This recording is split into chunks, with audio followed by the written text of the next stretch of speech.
and welcome to another edition of Sunshine Spotlight. My name is James Campion, and it's really great to see another alumnus of the Underwater Sunshine Festival and a good friend of all of us, Mikaela Davis. Mikaela, welcome to the show. Hey, James. Thanks for having me. Of course, I love it. You have a lovely background there. You are from Rochester, but you're visiting your mom, huh? I am. Yeah, I'm visiting her right now for the weekend and going back to the Hudson Valley, top of the week. Cool. So I ask all the guests when they come on because we are through strange times, and that's when I started this show to, give voice to all the people that had played the festival that couldn't tour. Tell me how your quarantine has been. I know you guys are in the studio recording again. You got a new single called Don't Stop Now. We'll talk about that later. But how was creatively, how was the whole period last year for you? Well, thankfully for me, I've lived with two of my bandmates. So during the pandemic, we were able to still make music together, and we did some live streams. At the beginning of the pandemic, we still lived in Rochester. It was me, Shane, and Kian, bass player and guitar player.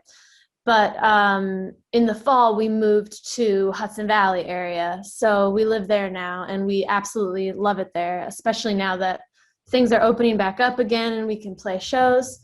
But yeah, I mean, it was weird, but also I think there's something to say about being forced to slow down. Yes. And I realized that I was keeping myself so busy, I didn't really have time to think about really what I want to do. I think since the pandemic, I've been able to make more of a plan for the next record and recordings and rest.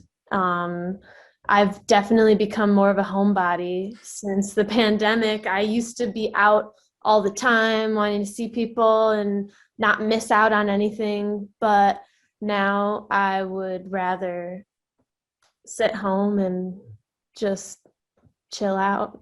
Right. And does that chilling out also mean being creative? Because I've said this a few times on the show. My own experience was as soon as the pandemic hit and I knew I had a book that I was supposed to pitch, I decided to dive right in and start working on it because I knew, like you said, forced to not go make podcasts, go to the city, be social, cover shows, see friends. That part sucked. But as far as writing, I really dove into it. Did you have a creative outburst as well? Definitely. I wrote a handful of songs, and we recorded a song which just came out today. And I've been exploring a lot more on the harp, more like improvisational stuff, which has been super fun. I really like jazz, and I'm a classical harpist, but I want to get more into the jazz world. Let's talk about that. One unique thing you have, talent you have, is you're a harpist, and you incorporate that into pop and rock music. I love the sound of the band. You're wonderful live, really mesmerizing. Adam and I talked about that as well. But you came to the harp later, right? You're classically trained on piano. Is that correct? I remember we talked about it on the podcast. What was your journey to get to playing that instrument? Well, I actually started harp and piano at the same time. Okay. I wanted to play the harp, and the teacher told me, if you want to play harp, you have to start piano as well. So I started the harp when I was 8.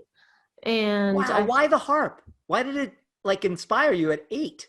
Well, the public school I went to in Rochester offers harp, which is pretty incredible. That's not an everyday thing. No kidding. Yeah, so the school district, I happened to live in the right place, I guess. And at the end of the year in 2nd grade, they show you all the string instruments that you can play. And they showed the harp last. And I was convinced I was going to play the cello until they showed us the harp. And then I realized that is the instrument I want to play. And actually, I guess when I came home, I told my mom, I'm going to play the harp. I guess I didn't ask her. I just said, I'm going to play the harp. And I wanted specifically to play the harp in this room and put it actually right here where I'm sitting, because there's a Oh, cool. skylight up here. Oh, I remember you saying that on the podcast. So that's the Yeah. skylight. And didn't you say it reminded you of someone who had passed in your family? Yeah, so my mom's mom, my Oma, she had recently passed away, and I Right. wanted to put the harp in this spot so that she could watch me. That is So so beautiful. I love that story. I remember you telling me that. And so you started at 8 years old, and obviously you took to it right away. Was it a difficult instrument to play? I mean, it's easy for me to say that because I couldn't even conceive of it. But when I'm watching you, it seems so natural, and you've been playing it for years, but did you mhm. take to it right away? Yeah, I think so. I started at school and then I went on to take private lessons, and I don't remember this personally. My mom says that my harp teacher in Rochester had told her she's a prodigy, but I'm not like I don't know. I wasn't insane at harp. I think she just meant she just naturally Gets it. gets it. We don't Yeah. know why, but it's just the right instrument for her. So, yeah, it is a difficult instrument because you have to have the correct like positioning so you don't hurt yourself or get carpal tunnel or whatnot later. Right, right. And it's a lot of strength in your fingers because you're pulling the string, displacing it, and yeah, strong fingers. Right. And you do a great job of not only playing the way we know about harp, but you're playing rhythmically, you're plucking it, you're playing solos with it, and you're singing, which is one of the things that's so mesmerizing when you play live. Did that take a while to develop that style and also sing? Is that something did that come also naturally to you? Um, I started writing songs in middle school, actually on this piano. I'm happy I'm at my mom's house right I now. know. So I Behind the can show scenes. you. Yeah, this is the piano I started writing songs on. So cool. My mom got it for free. Church was getting rid of it. So I think I must have been little, or I don't know if I was born yet, but she took the piano and thought, yeah, it'd be great to have a piano in the house for the kids, whatever. So as soon as I was tall enough, I would be going over there and playing whatever on the Right. piano. So I started writing because actually I was obsessed with Vanessa Carlton and I was trying to figure out one of her songs on the piano, but I didn't quite figure it out. But so instead I thought, oh, but this is nice. Whatever I'm playing is kind of cool. So I wrote a song. And, yeah. How do you write now with the band? Now, are you going by the Mikaela Davis and the Southern Star, right? Yeah, as when I play with the full band for shows and such, I call us Mikaela Davis and Southern Star, but I am still releasing stuff under Mikaela Davis. Now, when you write, do you write with the other guys that you're rooming with, and is that like a process of just like any band, just kind of jamming, or do you come with a specific, like for instance, we're gonna play a version of "Don't Stop Now" of you playing with them. How did you write this song? So this song was a different process than other songs, actually. We were asked to write a song for a documentary, and they ended up not putting it in the documentary, but it's all right because we have this Got cool a song. song. But anyway, I took these old lyrics that Kian had and then made it into a song. So I wrote the hook and the verse, the melody and such. And then we sent it to Alex and he recorded the drums, and then we recorded our parts, and then we sent it to Kurt and he recorded his part. So it kind of like, we didn't even really know how it was going to sound until it all came together. Right, It but was a very pandemic yeah, I was gonna say, but of writing. that's not how you normally do it. How do you normally write a song? Usually I write a song and bring it to the band, or I'll get together with Alex and we'll write together, or Kian and I write together. Sometimes I'll play a song that Kian wrote or a song that Kian and Shane wrote. It's kind of a full band, all hands on deck. All right, well, this is partial hands on deck. This is Mikaela Davis, and I guess Southern Star here because it's a couple of guys from the band doing a stripped down version of Don't Stop Now, a brand new single. You should check it out. I want to talk on the other side of this, Mikaela, on the sound, which is kind of new for you guys, I think, of the single. But let's check out this version.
there it is, Mikaela Davis and her two roomies with Don't Stop Now, a brand new song from her. And congratulations. I love the sound of this record. I mentioned it before we played the clip.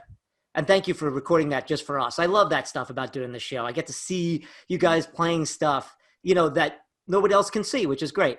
The new sound, and I took some notes here. It's got a country rock flavor, and I love it. It still has an ethereal vocal because you guys come across very ethereal. I've compared you kind of like to a modern version of like say Pink Floyd or that kind of, I don't want to say prog rock, but that kind of sort of atmospheric, right?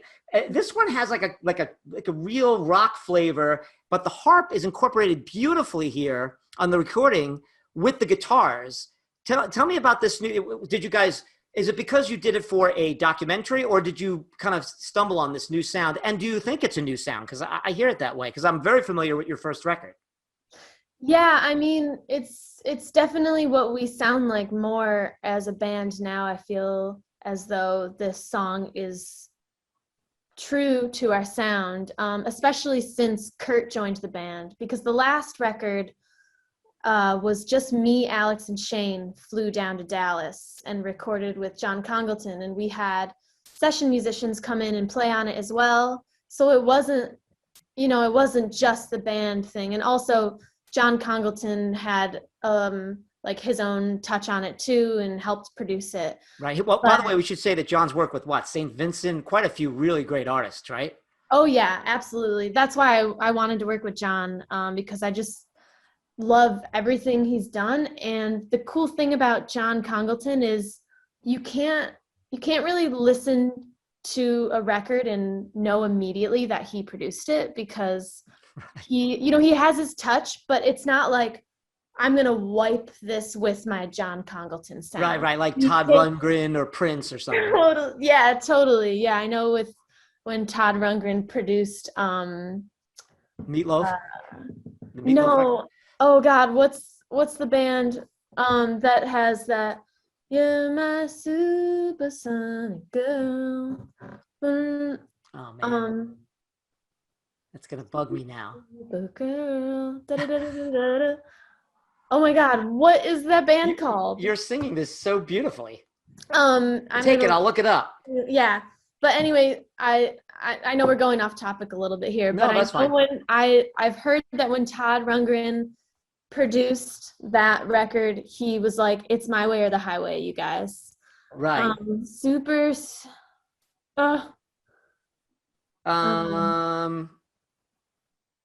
Is it Roxford Volt?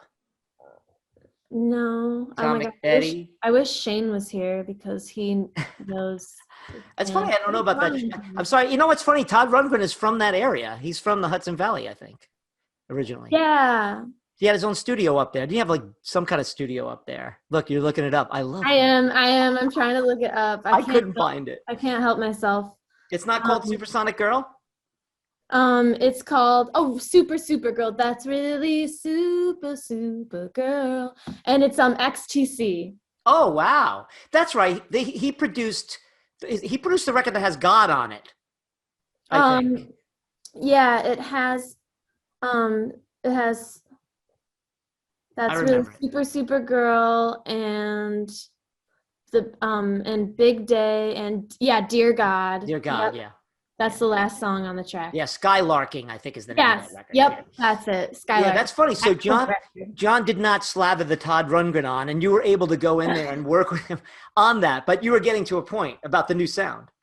Yeah. So anyway, I really think I was still figuring out my sound back then, and writing with different people, and just being thrown in all these different directions, and being signed with a label for the first time. It was all amazing and completely overwhelming. I think it took me a little while to really find myself, but after playing a lot more shows with the band, we toured a lot in the last 3-ish years since that album came out. And since Kurt joined the band, and now it's a 5-piece, and he plays pedal steel and lap steel and guitar in it, we really have just locked into something cool. And yeah, we produced this song ourselves, and I feel like it's really more in the realm of our new sound. Right. Well, We're good. I'm glad I figuring it noticed out. that. It's a fantastic single. Everyone should listen to it. Right now. Well, wait a minute. Listen to us first, and then you can go listen to the single. All right. So you're recording. You're starting to record. You said that we were supposed to get together a little earlier today, and then we were chatting all week. And you're like, "Oh my God, I'm in the studio day after day." So you guys are heavy into recording right now. Yeah, well, we went into Excuse me. the studio. My dear friend Kenny Siegel, his studio is called Old Soul Studios in the Hudson Valley area, and he's been asking me to record there for a really long time. And I mean, I've been wanting to record there too. We've been buddies. He brings me down for session work all the time, and that's how I discovered like this magical place like Hudson Valley. I had never really hung out in the area before, and so finally we move here, and he basically told me, we're gonna make it happen, you're gonna come record in the studio. And so I just booked 3 days there, and we went in and recorded 7 songs live in 2 days. Oh, no wonder you're burnt. Yeah. So the first 2 days we just laid it all down. We got drums and bass and harp and pedal steel done. And the third day we kind of went over everything and picked our favorite takes and fixed anything we had to, if we needed to do any overdubs with like extra percussion or this or that. But so I just have to do vocals and maybe a few more